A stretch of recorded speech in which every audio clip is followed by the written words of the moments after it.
Hello everyone, my name is Jennifer and welcome to Best Kept Plans. Today we're going to be doing a budget with me for the paycheck that I will be receiving on October 14th, 2021 using the printable version of the Budget by Paycheck Workbook from the Budget Mom.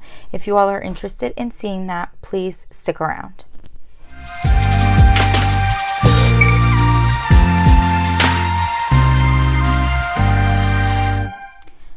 So I wanted to start this budget with me out in the monthly layout of the printable version of the Budget by Paycheck Workbook. This is the first paycheck that I am receiving in the month of October, even though we are almost halfway through the month. The reason for that is that September was a bit of a different month for me.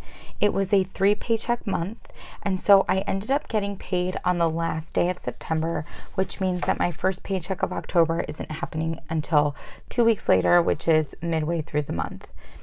I am going to be using this paycheck to pay the rest of the bills that I have due for the month of October, and all of those bills are marked off in this light blue color, and I did highlight that over here on my sidebar.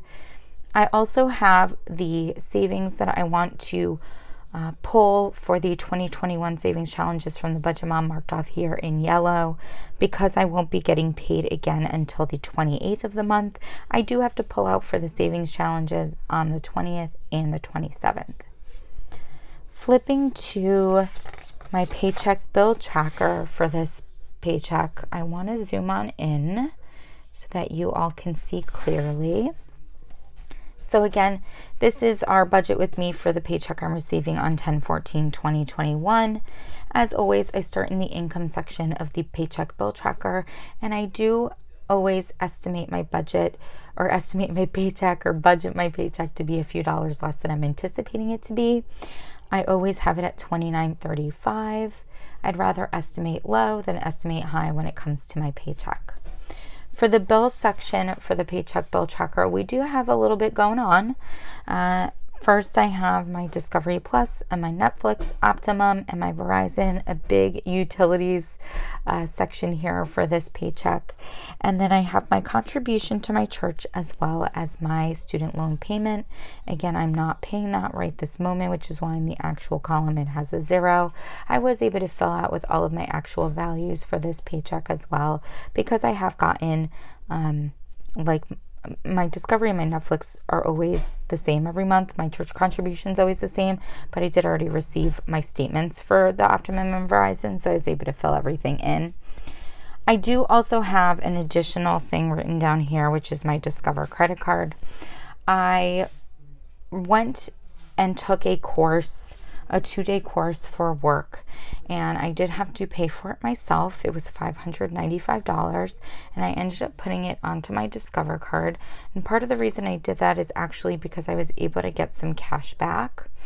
And I put $595 here because that cash back hasn't actually reflected on my Discover yet. I'm not exactly sure when it will. I'm hoping it's before this is due, and so maybe I may end up being able to change this value, but I paid for it myself. I put it on my Discover card so I could get cash back. It is something that I will be reimbursed for from work, but I'm not sure when I'm going to receive that reimbursement. And I do know that this bill will be due during this pay period for the paycheck on 10/14.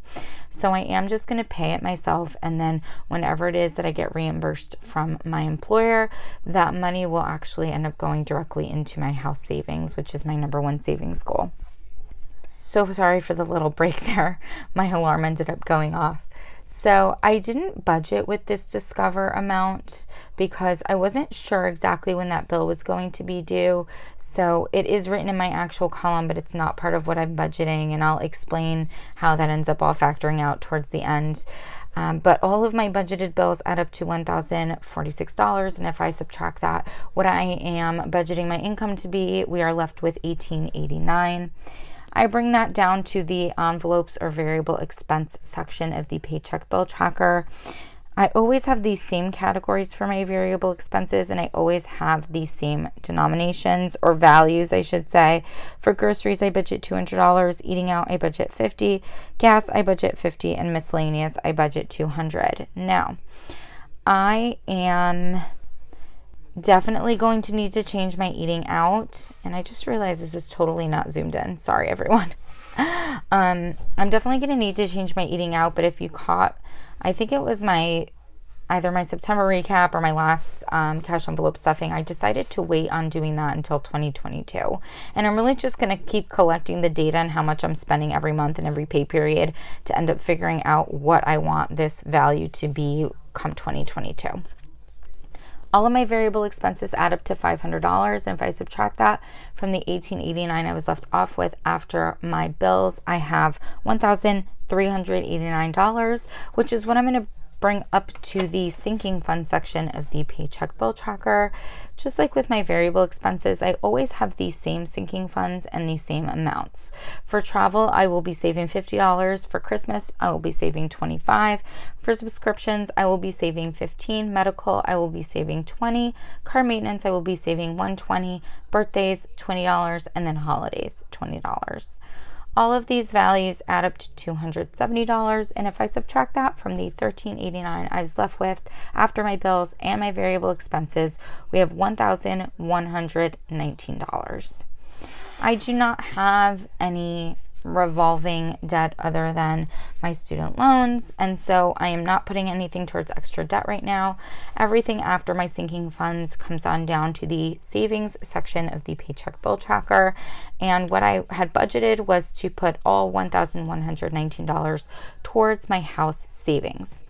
Now, I didn't budget with this $595 towards my Discover, but my budget did include the $600 towards my student loan payment. So both of those things pretty much cancel out. And even though I have to pay this $595 towards my Discover, it wouldn't change what I have left over at the end of my paycheck bill tracker.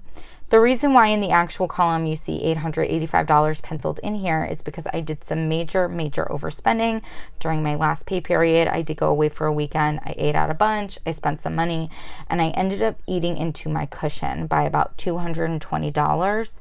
So I want to replenish that. I do not like having less than $500 in my cushion.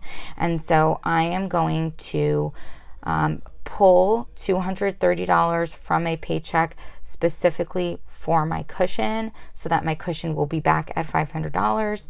And that means that on the day I get paid, which is October 14th, I will be making a transfer for $885 from my checking account to my house savings account, which is my number one savings goal. That will end up leaving me with a zero-based budget.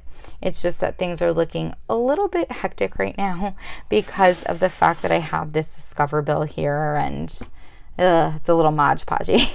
What I will say though is that if I add the $885 and the $595 together, that does equal almost $1,500, which is always what I want to save from each paycheck towards my house savings, which I'm happy about.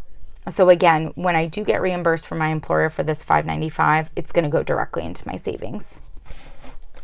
If I flip you over and bring you guys to the cash envelope breakdown, things here do not look different than normal. I generally have been using two 20s and a 10 for my eating out, one $50 bill for gas, a $100 bill, a $50 bill, two 20s and a 10 for my miscellaneous.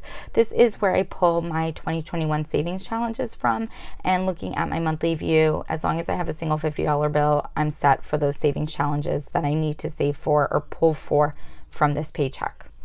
For my sinking funds, I always pull the largest bills. So anything you see here is the largest bills that I can pull to meet what I need to save for each category. I will go to the bank on the 14th and pull $570 out, and that is what we will be stuffing in the cash envelope stuffing that I'll be posting later on this week. I hope that you all enjoyed this budget with me. Definitely a little bit different than an average paycheck, but again, in the end, things will all balance out once I'm reimbursed from my employer and can put a little bit more towards my house savings with this paycheck. If you all have any questions about this budget, please do not hesitate to put them down below. And as always, everyone, please be safe. Bye-bye.